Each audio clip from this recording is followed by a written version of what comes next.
Hey, this is Alan. We're going to go ahead and get started with the webinar. I want to thank all of you who have joined us today and appreciate you spending a little bit of time with me. One of the things we're going to be doing today is I'm going to tell a little bit of my story from the last 25 years of my experience being in a pastoral role in a church. And in that, I think you're going to learn a few things along the way. I tend to learn a lot of lessons in the School of Hard Knocks, and you may actually appreciate that, I hope. But I'm going to show you kind of from the ups and downs of what I faced with launching groups and campaigns and how that's worked over the years. We're definitely going to see how that relates to some of the lessons I've learned and then some of the things that you can apply in your situation. So I want to welcome you to 4 Keys to an Exponential fall campaign, and I'll pop my face on here for just a minute. There I am. Hi, this is Alan, and I am a real person, and I'm coming to you live from Malden, South Carolina, which is near Greenville, and this is near where I live, and glad to have you part of the webinar today. All right, let's get started. One of the things I'd like to remind you of is I promised you as you registered that after this webinar today, you're going to receive a free copy of Chapter 2 of my book that it was called Exponential Groups, and now it's looking like it's being called Taking the Guesswork Out of Groups. And when it's published, we'll see what it's actually going to be called. But anyway, Chapter 2 will be available to you. This is not a finished chapter. This is my draft, so you may find a typo or something in it. And if that drives you crazy, then I'll pray for you. But anyway, stay on to the very end of the call, and you'll have that available. Back in 1990, I had just graduated from seminary. It's a much younger Alan White compared to the Alan White that is talking to you today. I'm also about twice the man I used to be. But I graduated from seminary and moved to my first position, which was at a church in Northern California in the Central Valley in a town called Turlock, where I served for 15 years. But starting out at that church, it was a church of about 300 adults. And about a year and a half in, we had a bit of a surprise in that our senior pastor resigned. That caused our church to grow from a church of 300 adults down to a church of about 85 adults. We went a few months without a senior pastor, searching for a senior pastor, and by the end of what was then 1992, our new senior pastor came along. He was 30 years old. I was 28 at the time, and to say that we were green was certainly an understatement. He took me the next year down to Southern California to hear a guy I had never heard of named Rick Warren talk about the purpose-driven church. And it put so many things together for us, and we got so excited about what we could do as a church. And we got back home and we looked at our 85 people and we thought, how in the world are we going to possibly do anything like how they've done things at Saddleback? But as we began to put those principles into practice, our church began to grow. And we didn't grow dramatically, but we grew by about 100 a year, persons per year. And, when we got to about the place where I left, which was 12 years later, we were about a church of 1,500 people. And so as we began to see our church grow, we got to that 250 mark, and people said, well, I don't know everybody here anymore. And then we got to that 400 mark, and people were like, I can't find the people that I know. And so as our church began to grow, we had to follow a principle that Rick Warren actually is the one that originated this, in that your church needs to grow larger and smaller at the same time. So I set into place what was going to be my 5-year plan, where we were going to launch groups, we were going to apprentice new leaders, we were going to birth groups, we were going to launch some more groups, and in just 5 years, we would double our groups every year, we would add some more groups on top of that, and before we knew it, we would have more groups than we would ever even know what to do with. However, that's not what reality looked like. Reality looked a little more like this. We had very sporadic growth. Some years I launched 10 groups. Other years I launched 2 groups. One year I launched 0 groups. And that's the way that it went. But we learned a lot of things along the way. When we got to be about 7 years into the 5-year plan, we just got stuck. I mean stuck. We had 30% of our adults, our congregation at that time was about 800 on the weekend. We had 30% of our adults in groups, and we could not grow it any further than that. And part of the problem was I was the one that handpicked the leaders, I trained them, I coached them personally, and 30% was already well beyond my limit of what I could keep up with.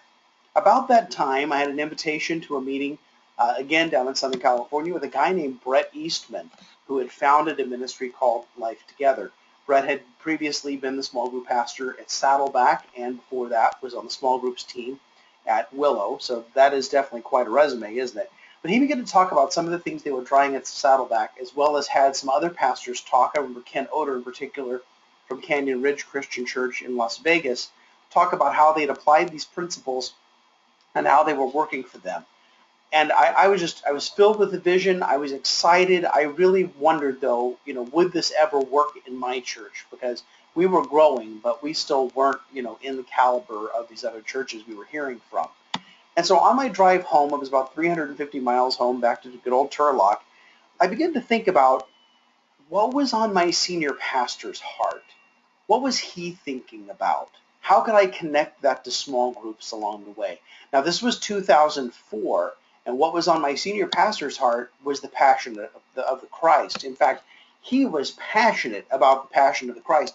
He'd already planned a message series timed with when the movie would be released, because he knew that the movie would raise a lot of spiritual questions and people would be seeking answers.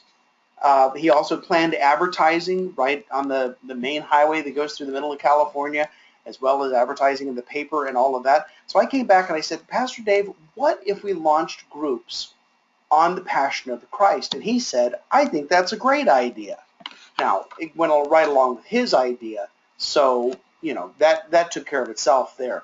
So I said, here's the thing, and I'm not sure that this is exactly legal, so don't necessarily try this. I said, I found a book, I found a study guide for the Passion of the Christ, but we need to have a video so that anybody can use this. It's easy to use. And I said, Pastor, you need to be on the video, and he agreed. Now, there weren't any other videos available, so I think the publisher would have forgiven us. We sure ordered a lot of books. So I created this video myself. I used my home video camera. I edited it on my laptop. I had never edited a video before.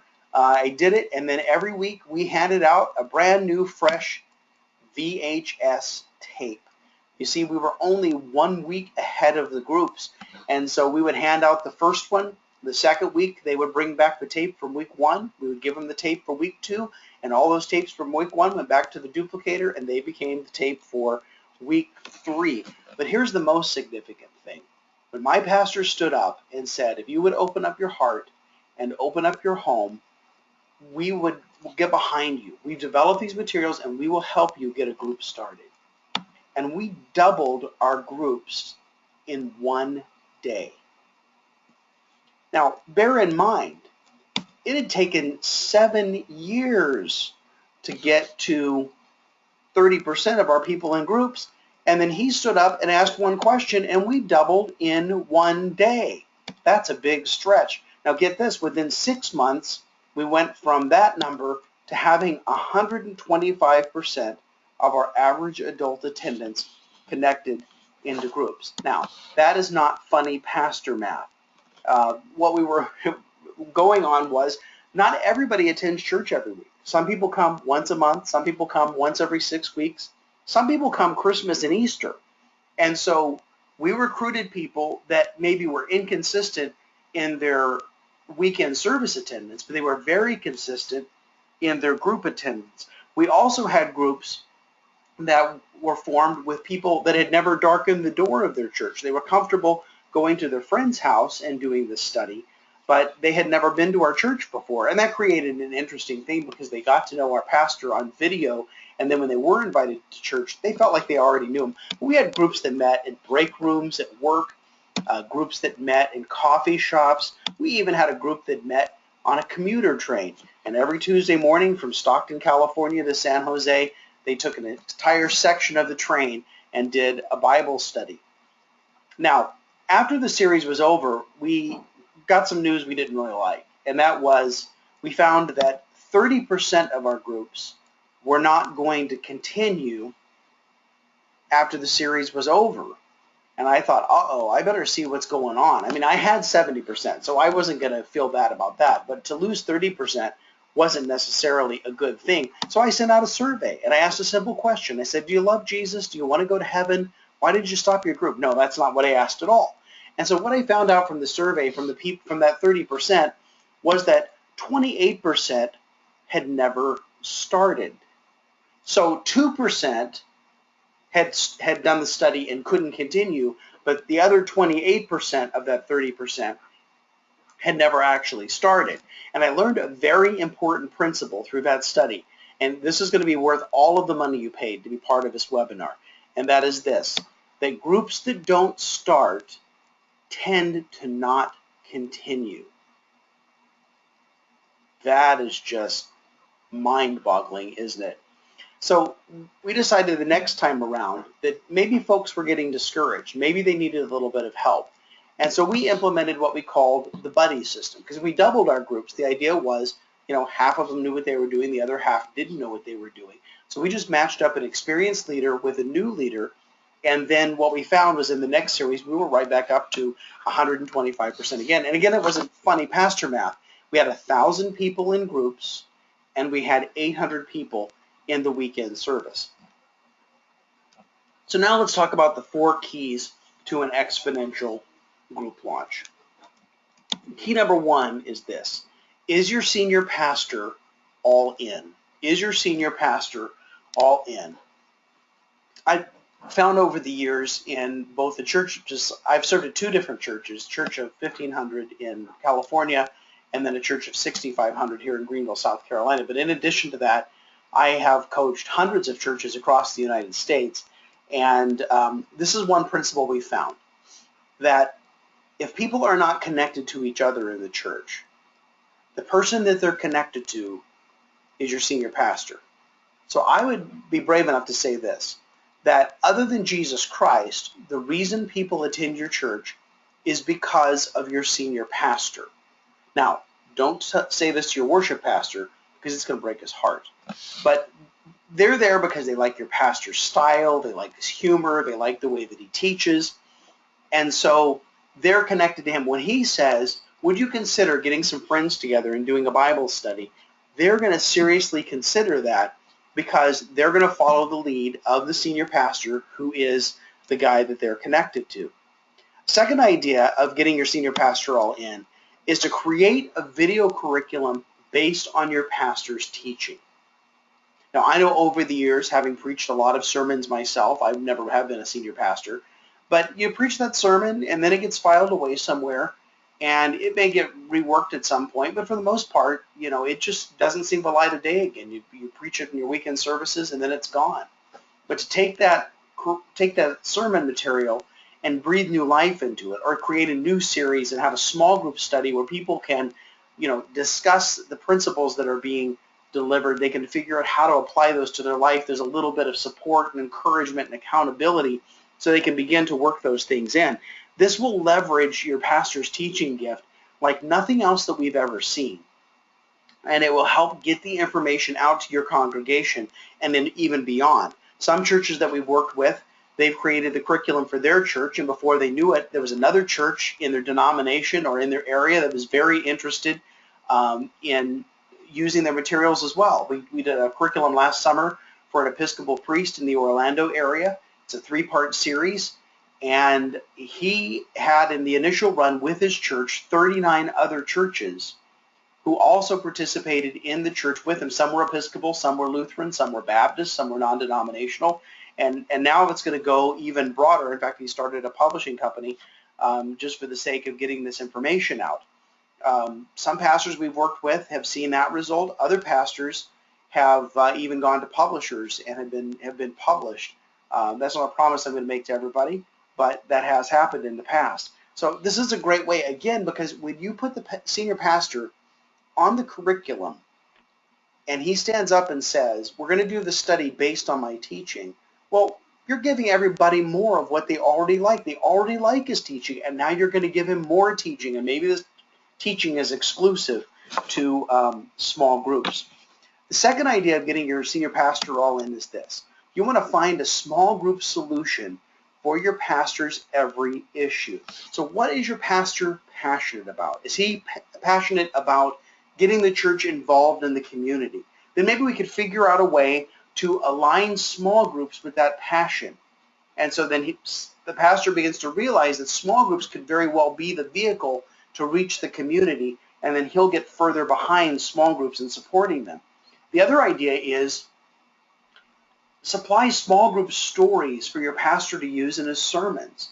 Now, I've worked with a lot of different pastors. Some pastors plan all of their sermons a year in advance. Some pastors are sitting here on Wednesday and they're not really sure what they're going to do this weekend. And some pastors kind of do a series at a time. It's all in between. But as you begin to collect stories of things that God is doing in the lives of people that are in groups, then find out what's coming up on your pastor's sermon schedule and find out which stories could either be told, they could be told live by the person that's involved in the story, they could be captured on video, but find out a way that small groups can support the things that the pastor cares about. The other thing we found is that studies show that people in groups, they tend to give more, they tend to serve more, and they tend to attend services more often. In two recent studies, one is in the book Transformational Groups by Eric Geiger and Ed Stetzer, and also an older survey by a man named Robert Wuthnow discovered that this is the case. People in groups will give more financially than people who are not in groups. People who are in groups, especially when the series is aligned with the weekend service, will attend more frequently, and then people who are in groups will serve more regularly than people who are not in groups.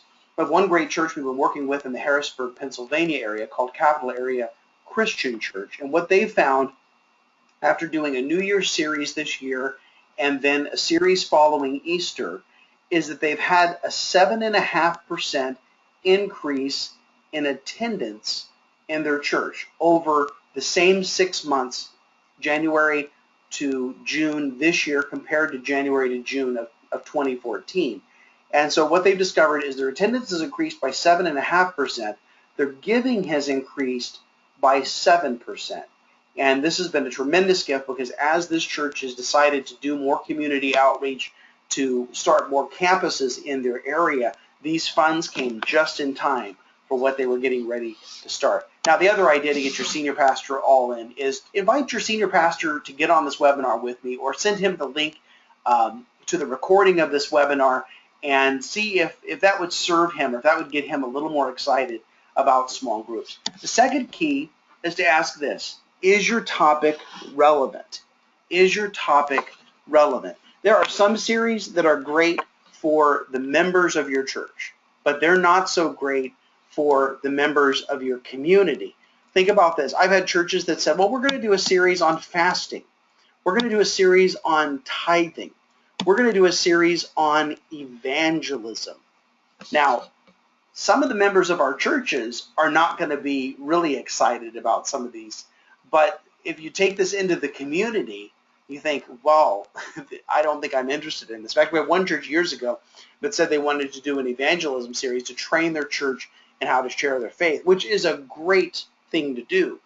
But my question was, maybe instead of having a series about evangelism, could we create a series that was evangelistic, meaning it's something that people could invite their unchurched friends and neighbors to, and it would pique their interest by the topic, and then in the course of doing the study, they would gain an understanding of what it means to follow Jesus Christ.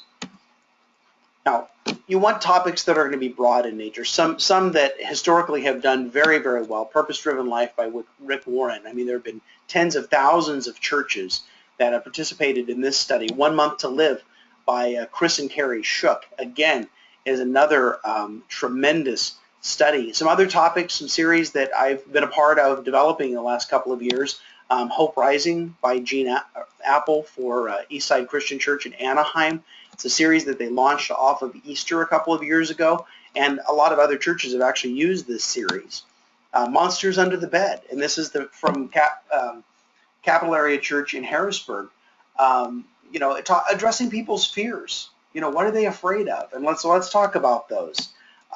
Hand-me-downs is a church in Middle Georgia called Harvest Church. Jim and Jennifer Coward are the pastors there. And it's a curriculum about leaving a legacy. So those are important to people. And then several curriculum we've done along those lines. This is Family Matters by Steve Poe at Northview Church in Indiana. And again, relationship series, parenting series, all of these series can be very popular and very open and are definitely a far cry from doing a series on tithing or fasting or evangelism. So these would be great things I would recommend. And maybe there's some other topics you could think of, maybe something that's pertinent to your community. Now, the third key is this. How's your coaching structure? How's your coaching structure? How are your current small group leaders and your future small group leaders going to be supported?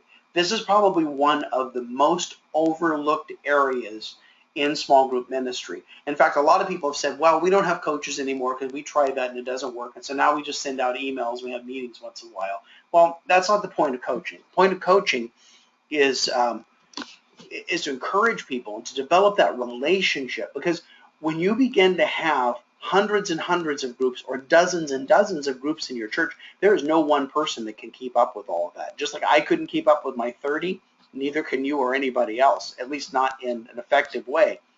And so coaching structure is highly key, not just for groups getting started, but also for groups continuing. Now, remember my 28% who never started? I thought they were in the series and then we did the survey. Well, the reason for that is from when a person says, yes, I want to have a group in my home, to when the study actually starts, that period of time is mission critical. Once the study starts, more than likely that group is going to continue. Remember, I only lost 2% after that point. But from when they say yes to when they start the study, they need somebody. They need an experienced leader. They need somebody who cares enough to pick up the phone and to help them out. And so a phone call is the thing. I mean, it's not an email distribution list, because you could send a note to all of these new leaders yourself, but it's not personal. And so to pick up the phone, to make a call, to find out what's going on with them, to find out how to help them, maybe to meet them in person, because every new leader has potential to get discouraged. Let's say this guy in the blue shirt here is starting a brand new small group. So he invites some people over for a barbecue and wants to invite them to be part of this small group. But what he finds out is a couple of people said, you know what? We can't do Tuesday night. That just is not a good night for us. And then a couple others say, you know what, we're sorry, but we already got invited to another group. And we know that your group is going to be awesome, but we're already part of this other group, so we're sorry. And then the other guy's like, you know what, dude, I'm not even your friend. I just came for the root beer. And so obviously this guy, I mean, he's discouraged. He's looking down at his burgers thinking, wow, I just feel stupid. I shouldn't have even started this. Well, it's in that moment, if an experienced leader gives him a call and say, hey, how's it going? Well, it's not going too good. Everybody invited has said no. And the experienced leader encourages him and says, you know what? Not everybody that I've invited to a group has always shown up. In fact, some of the people that said yes they would come didn't show up. But you know what? God has an idea. There's a reason that you got into this. And so I want to encourage you to continue. Let's pray about this. Years ago, I had a couple in our church, and we'll call them Ray and Pam because those are their names. And it was back in the days when I was asking people to step out of a group to start a new group, and I'm kind of out of that business now. But we asked them to step out of the group to start a group, and I said, how's it going? And they said, not very good. We think we made a mistake stepping out of our group. I said, what do you mean? What happened? They said, we invited 20 people to our group, and every single one of them said no. They turned us down, and we don't understand. We shower, we keep our house clean. We don't understand, why do they turn us down? And honestly, I was a little shocked. I've never heard of somebody inviting 20 and being turned down. So Ray and Pam, if you're listening to this, I love you. I'm glad that you continued. So I said, you know what? Let's pray about who. I said, you had an idea of who you wanted in the group. Let's pray about who God wants to have in your group. And so we began to pray. And a week later, they called me and they said, hey, Pastor Allen, stop sending people to our group because we've got 14 people and this is really going to be too much for our house. Now, how many people had I sent to Ray and Pam's group? Well, actually 0. I had never sent a person to Ray and Pam's group, but I did pray for them. And God brought that group together. And that was a group that started, again, back in 2004, 2005. And it's a group that continues 10 years later. And different leaders, but still meeting. So you want to tap some of your existing leaders and say, hey, we need your help, not for the rest of your life, but from when we start recruiting these new hosts to lead groups and on through the series, if you could just pick up the phone, take a couple of these under your wing, pick up the phone, give them a call, find out how it's going, encourage them, answer their questions, and when you think about it, pray for them. Now, this is also a good trial run to see which of your experienced leaders might make good coaches one day. But we're not going to start with that. Just like the 6 weeks leading up, the series is a good trial run to see if somebody enjoys leading a small group. The 6 weeks of coaching somebody can also give an indication of, if they enjoy coaching another or if they're effective at it, that's for sure. Okay, so the fourth key is this. What's the next step? What's the next step? So here you haven't even launched your upcoming series, and I'm already asking you, what are you going to do after that series is over? Because what we found was this, that day 41, you can go pretty good from day 1 to day 40, and then you hit day 41, and the whole thing could fall off the cliff. Years ago, a church came to us, and they had just come out of 40 Days of Purpose, and prior to 40 Days of Purpose, they didn't have any groups. And so for 40 Days of Purpose, they actually started 233 groups, which was amazing for a church that had no groups to start with. And then once 40 Days of Purpose ended, they went from having 233 groups to having 3 groups. Now, I will say this is before they came to us. But, for some reason, when you invite people to gather their friends to do a study, and the study is 6 weeks long, they get this funny idea that, well, the 6 weeks is over, so we're done. I don't know where they get funny ideas like this, but we would certainly like them to continue. And so the one thing that helps them to continue is to offer them a next step. And the big question is, will you continue? So in order to get them to focus on that one question, you also want to offer them a single choice for a curriculum.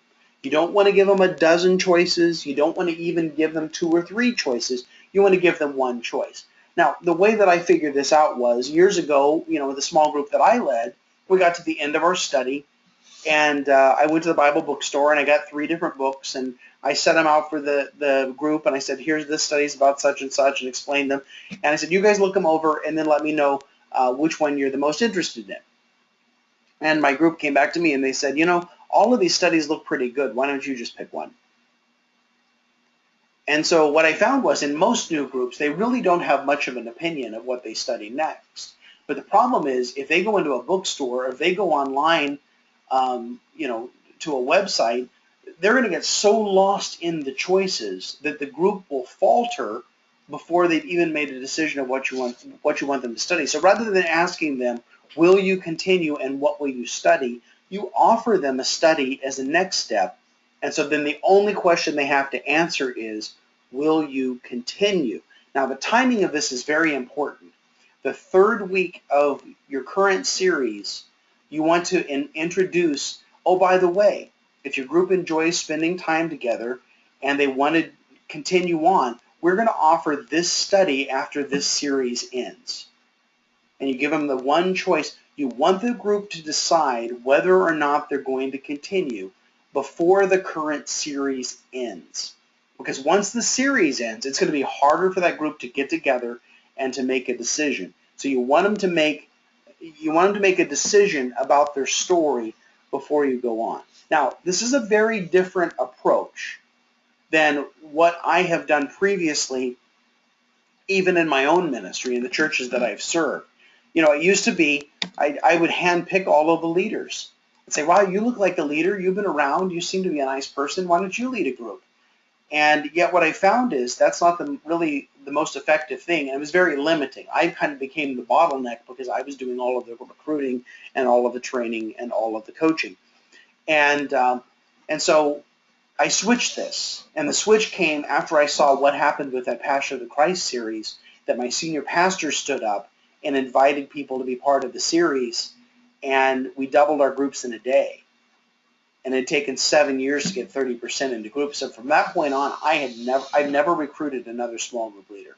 I've depended on my senior pastor making that invitation, and then once he made the invitation and they responded, then I would take them to a briefing. I would match them up with an experienced leader. I would do that piece. But I got out of the recruiting business. I also thought I had to be in the matchmaking business. The people would fill out a card, and then I would have to figure out, okay, what day of the week works for them, and what area of the county, or, church in California, we have 3 counties.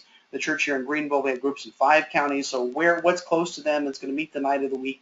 And what I found was it was a lot of administrative work, and the end result was those groups tended to fall apart after the series was over, because just because they lived next to each other, or Tuesday night was a good night to meet, doesn't mean they actually liked each other. And so we figured that if the pastor recruits the people that are going to lead these groups, and then the leader of the group invites people that they know who would enjoy or benefit from the study, so their friends, their neighbors, their co-workers, maybe relatives and others that would enjoy the study, they come into the group and they already have a relationship with each other. In fact, I would go so far as to say, and this was in the first line of my book so far, is that everyone's already in a small group. Everybody's already in a group. And so the question is, how can we challenge them in that group of friends, that group of softball players, that group of parents, that group of co-workers? How can we challenge them to do something intentional about their spiritual growth? A few years ago, I was working with a church in Tampa, Florida, and they had a guy that had an engineering firm in downtown Tampa, and he lived in the northern suburbs of Tampa where his church was located. And they discovered that he couldn't get home in time to do a group in the evening at his house. So instead of that, they did a group downtown at their engineering firm, and then one of the people that joined their group was their insurance agent. And so they did the study, and they went through it. They all enjoyed it, and so then the church offered them a next step, and they decided to do that. But the insurance agent came to them and said, I like meeting with you guys, but I'd like to get some of these materials and take them over and do the study at the insurance agency I work for. Well, here's the thing. The insurance agent didn't attend the church. No one at the insurance agency attended the church. But they met downtown in an engineering firm and enjoyed the study, and then it began to multiply to the group of coworkers at the insurance agency. And I've heard story after story. Somebody came up to me and said, hey, I've got 3 friends. We meet every Thursday morning at Starbucks. Could we do the study together? One gal came up to the small group table and said, would it be okay? She said, I want to do a group, but would it be okay if the people I invite, that none of them attend our church? And I walked right around the table and gave her a big hug. And I mentioned the commuter train. We had a group that met at a GM dealership, a group of mechanics. We've seen all kinds of things happen as people begin to think about small groups a little bit differently than maybe they had imagined before. So here's my question for you, and that is this. How can I help you and your church? After 25 years of ministry and 10 years of coaching hundreds of churches like yours across North America, I've learned from my own trenches as well as from an amazing laboratory of churches ranging from 40 members to nearly 40,000. And that's not any kind of an exaggeration.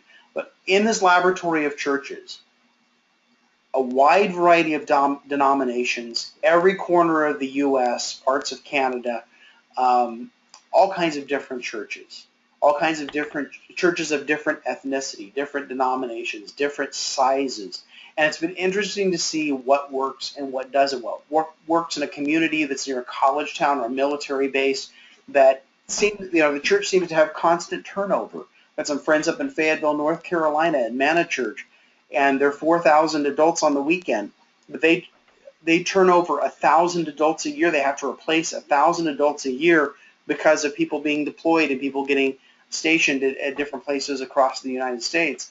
And they think, if only these people had stayed, to grow by 1,000 a year, could you imagine?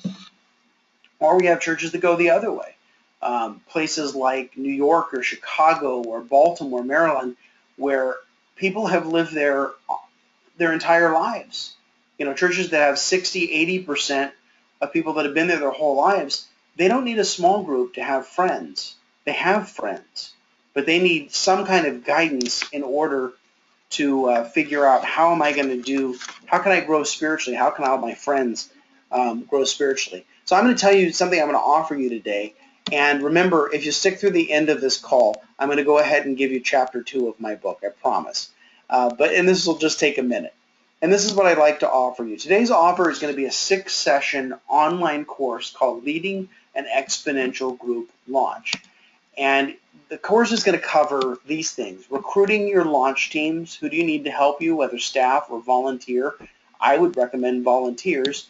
Secondly, getting your whole congregation involved. Thirdly, recruiting group leaders. 4, connecting your congregation into groups. Number 5, coaching your new hosts for success. And then the 6th one's going to be briefing new leaders with group basics, like what do they do their first meeting, how do they handle childcare, all of those common, small group things. So in these 6 sessions, we're going to go over all of these essentials of what you will need to launch an effective small group campaign, whether you're going to do it in the fall, in the new year, or after Easter. So how much does this cost? The churches that I coach individually pay $2,500 per month for 6 to 12 months. So they're paying between $15,000 and $30,000 a year for the coaching that I give them. Today I'm offering the Leading an Exponential Group Launch course for $57. So you have 6 sessions at $57, so that's just less than $10 a session, and you can have this material taught similar to this webinar, either live and in person. We're going to start on September the 2nd and meet on 6 Wednesdays in a row. And then these sessions will also be recorded and be able to be viewed on demand. So what would be your next step? If you're interested in being part of this course, what I would ask you to do is to register.